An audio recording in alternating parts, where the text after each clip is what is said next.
Bienvenidos a Que no quede en el aire, el programa de la Asociación Despertar. Mi nombre es Alesia García y la intención de este programa es concientizar e informar acerca de los derechos de niños, niñas y adolescentes. Me acompaña en esta ocasión la doctora Ximena García, con quien conversaremos sobre la autonomía progresiva.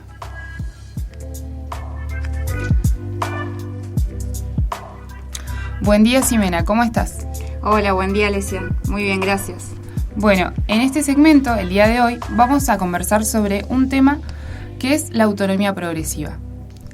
Y vamos a comenzar con esa pregunta. ¿Qué es ese concepto de autonomía progresiva?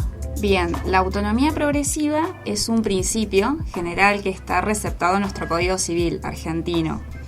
Particularmente nosotros, todos los seres humanos, tenemos capacidad. Hay dos tipos de capacidad, la capacidad de derecho y la capacidad de ejercicio, la capacidad de hecho. La capacidad de derecho la tenemos todos, pero la capacidad de ejercicio la vamos adquiriendo a medida que vamos creciendo, adquiriendo mayor edad y mayor madurez. Entonces, tal vez ustedes se preguntan cuál es la capacidad o qué actos pueden realizar los niños, niñas y adolescentes. Exactamente, y tiene mucho que ver con las edades, ¿no es Claro. cierto? Principalmente se recepta a partir del año 2015 en el Código Civil la Convención sobre los Derechos del Niño. Entonces, en ese lineamiento se legisla sobre la Ley 26.061, que es la ley nacional. En el Código Civil establecen justamente cuáles son aquellos actos que pueden realizar los niños, niñas y adolescentes. Todos sabemos que la mayoría de edad se adquiere a los 18 años. Uh-huh. Pero se es adolescente a partir de los 13 años. Bien. Y entonces, ¿qué actos podríamos enmarcar entre esa franja etaria, digamos, de los 13 a los 16 años? Bueno, especialmente, o sea, un niño que cumple 13 años es considerado para la legislación argentina adolescente. Hay ciertos actos, por ejemplo, que pueden realizar aquellos niños adolescentes entre 13 y 16 años, por ejemplo, todo lo que tiene que ver, que lo dice la legislación, que tiene capacidad suficiente para tomar decisiones en relación a su cuerpo. Todas aquellas situaciones de salud que no tengan que ver justamente con tratamientos invasivos o que pongan en peligro su salud o su integridad física. Y a partir de los 16 a 18 años ya la legislación lo considera como un adulto que puede decidir. Claro, como un joven adulto que tiene la capacidad para decidir respecto a su autocuidado, siempre que no sean tratamientos invasivos que coloquen a la persona en gravedad. Bien. ¿Qué pasa, por ejemplo, con el tema de los tatuajes? Que por ahí es algo que es muy actual y que por ahí hay chicos muy adolescentes, es decir, en esa franja, ¿no?, de edad, que por ahí a los 13 o 14 ya se quieren hacer un tatuaje porque vieron que, no sé, les gusta mucho una banda o algún símbolo que es ícono para ellos y que les encanta. ¿Cómo se actúa ahí en ese momento?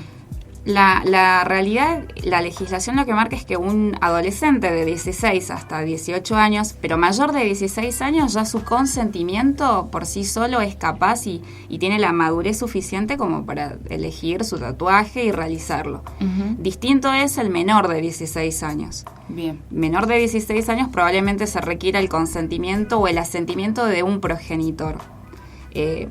Recalco esto de que la autonomía progresiva quiere decir que el niño, niña y adolescente es considerado un sujeto de derecho. Es decir, es una persona que tiene aptitud para tener derechos y deberes jurídicos, pero también tiene esa capacidad para tomar decisiones en su vida. Obviamente cuando sos chico, cuando sos niño, la responsabilidad es de los padres. Uh-huh. Esa es la regla general. Pero a medida que va creciendo, va adquiriendo esa madurez para poder ser capaz de decidir. Bien. En el segmento anterior estuvimos hablando con la licenciada Janina Moreno y hablábamos un poco sobre la autonomía progresiva.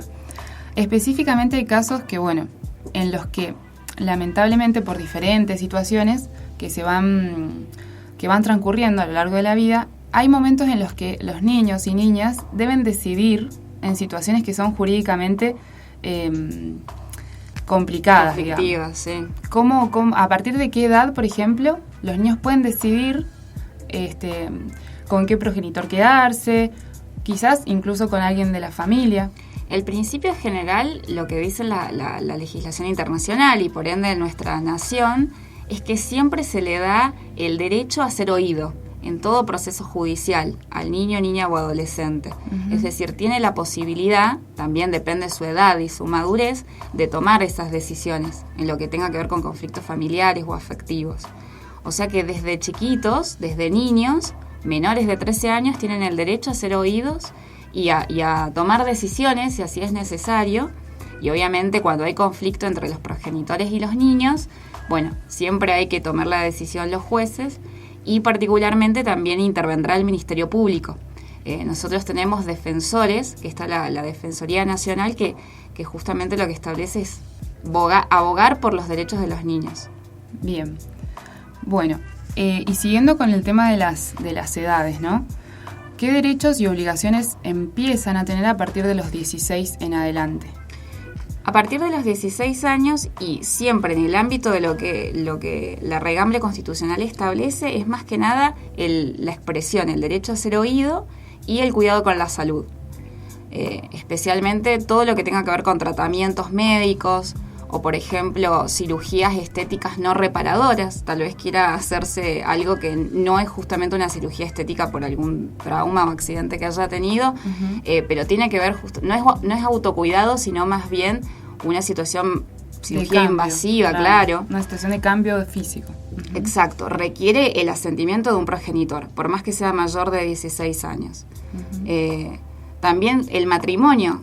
¿Qué pasa si se quieren casar justamente teniendo esta edad? Obviamente que también requieren asentimiento del progenitor. Uh-huh. Y si es menor de 16 años, que hay casos, pocos pero los hay, también se requiere asentimiento de los progenitores, de los dos, porque también hay casos que puede ser uno solo o los dos, y autorización judicial. Bien. O sea que también ahí está involucrada la justicia de familia. Uh-huh.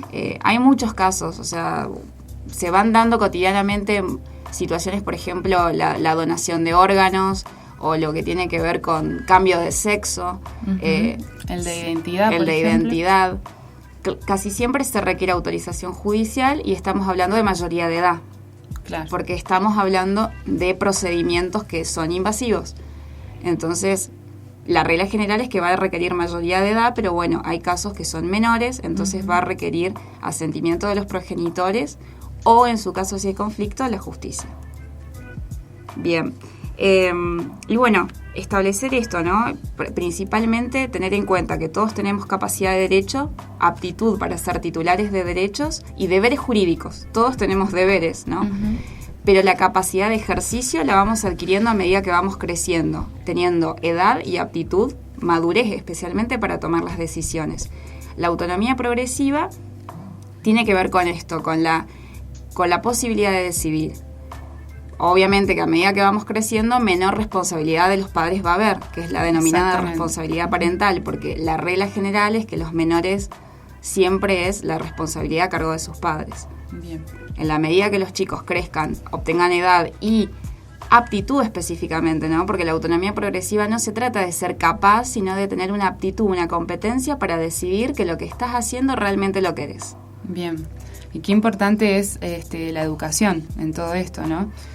No solo desde el ámbito familiar, bueno, sino de los distintos ámbitos por los cuales nosotros pasamos desde que somos chicos hasta que vamos transitando, bueno, la adolescencia y la adultez. También atañe bastante el tema de las elecciones, por ejemplo, que a los 16 años ya pueden establecer su primer voto. Claro. Es el voto cívico, que, uh-huh. bueno, no es obligatorio, exacto. En realidad es más bien voluntario, pero tenés razón en lo que decís respecto a que es una cuestión de educación y que por eso está este espacio, y agradezco también la invitación porque es información. Mientras uno más informado esté, probablemente tengas mayores recursos para decidir y exacto. Ser más libre, porque mientras más sepas, más libre sos también, ¿no? Así que bueno, esto específicamente para que todos sepan cuáles son nuestros derechos, pero especialmente cuáles son los derechos de los niños. Exactamente. Bueno, muchas gracias, Ximena, por estar acá con nosotros en este espacio, por brindar la información. y seguramente estamos en contacto para brindar más información, más conciencia. Así que bueno, te agradecemos desde la Asociación Despertar y desde FM Vínculos. Y bueno, esto fue Que no quede en el aire y somos la Asociación Despertar. Agradecemos el espacio al IES Valle de Uco y a la radio FM Vínculos. Nos encontramos la próxima. Vínculos, la radio del IES Valle de Uco. Este y todos nuestros contenidos encontrarlos también en Spotify y Google Podcasts.